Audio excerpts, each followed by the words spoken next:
And when you ask questions, please just say the outlet that you're representing. Yes, please, gentleman, the second along. Yeah. Thank you very much, Mr. Secretary General. I'm Sharif Hassanyar, working for Ariana News, Afghanistan TV station. Insecurity is rising in Afghanistan. There are a serious question about the way the Afghan government conducts the operation inside Afghanistan. And are you happy with what has been done so far? The Afghan security forces have proven very capable, very professional, and they have shown bravery in extreme difficult situations. For instance, during the recent terrorist attack in Kabul, which was aimed at the international community, the diplomats, it was Afghan police and Afghan security forces that stopped the attack and actually saved hundreds of lives in the international community in Kabul. And we have seen it again and again that when we have terrorist attacks, when we have Taliban attacking, it's the Afghan security forces, the Afghan police, the Afghan army that are on the front line and are able to counter the terrorist attacks and the violence of the insurgents. So they are professional, they are capable, and they are dedicated to the cause.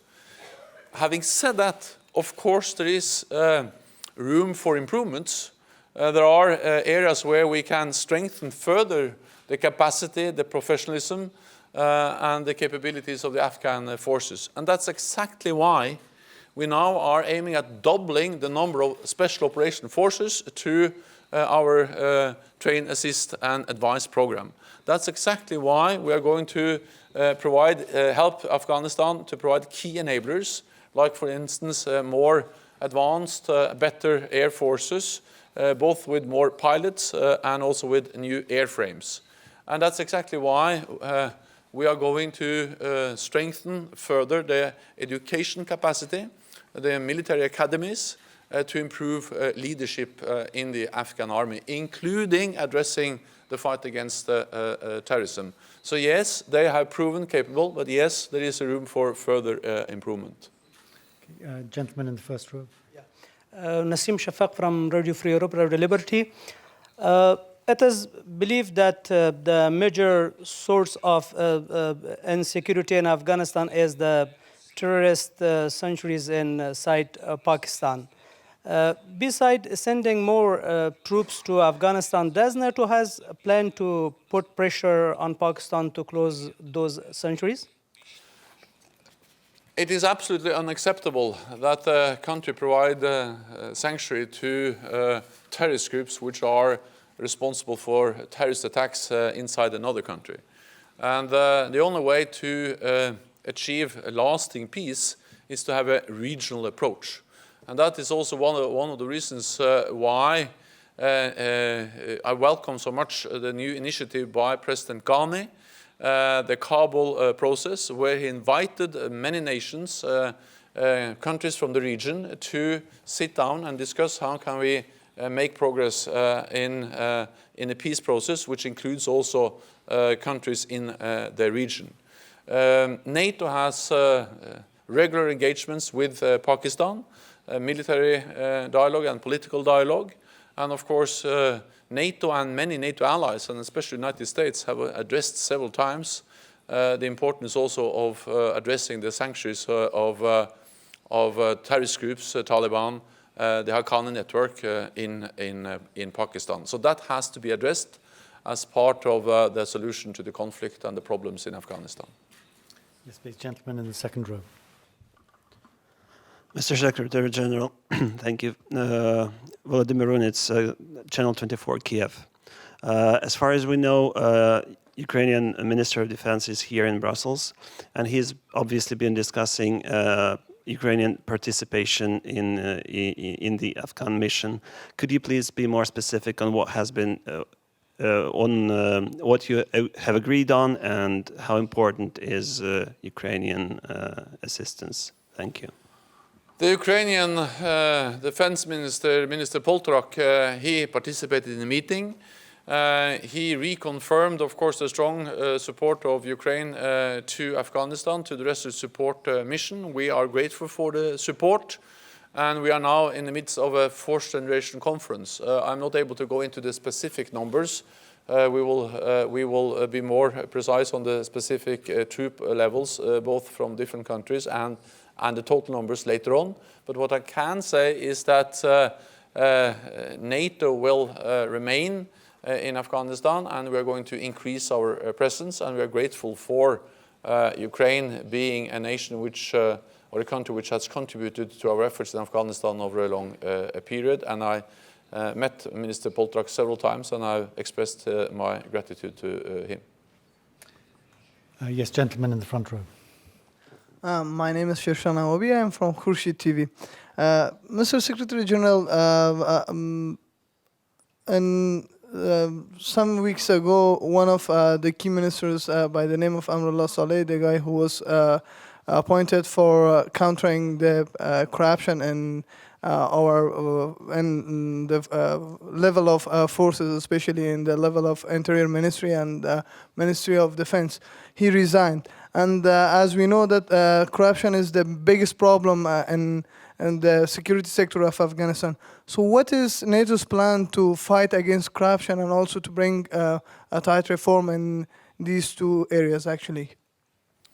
Corruption is a very serious strategic security threat to Afghanistan. That's one of the main reasons why Afghanistan still is struggling with instability, violence, and with insurgency and the terrorist groups. So therefore, on top of our agenda when it comes to reforms, modernizing the defense and security institutions of Afghanistan is exactly fighting corruption. So when we do capacity building, when we help to modernize and reform the security institutions in Afghanistan, our train, assist and advise mission, it's very much about creating the institutions, creating the mechanisms, creating the law enforcement tools that enable us to support the Afghans in fighting corruption.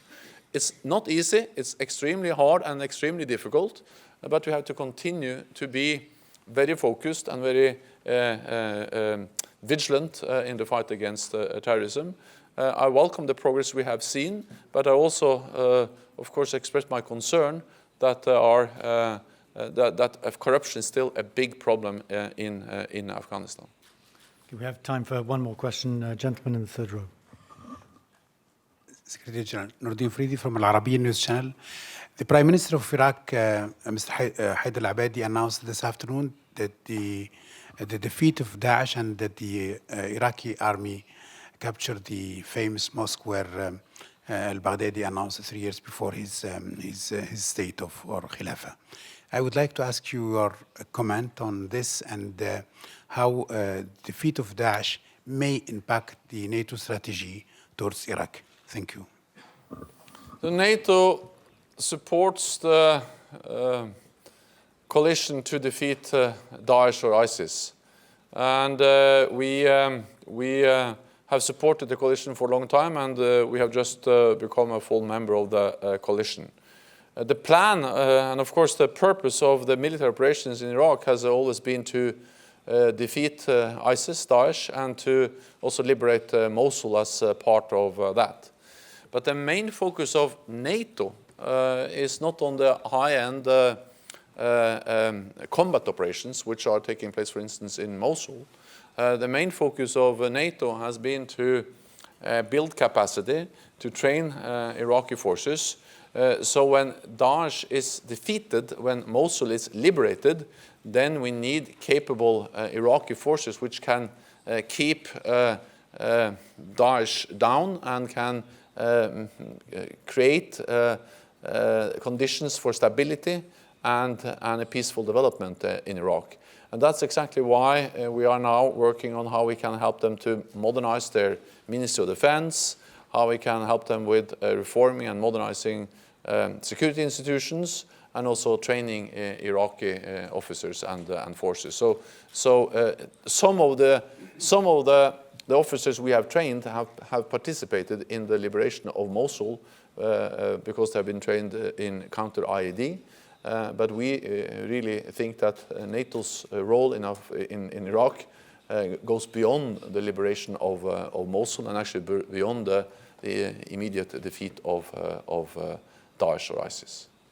Ladies and gentlemen, thank you very much. Thank you so much.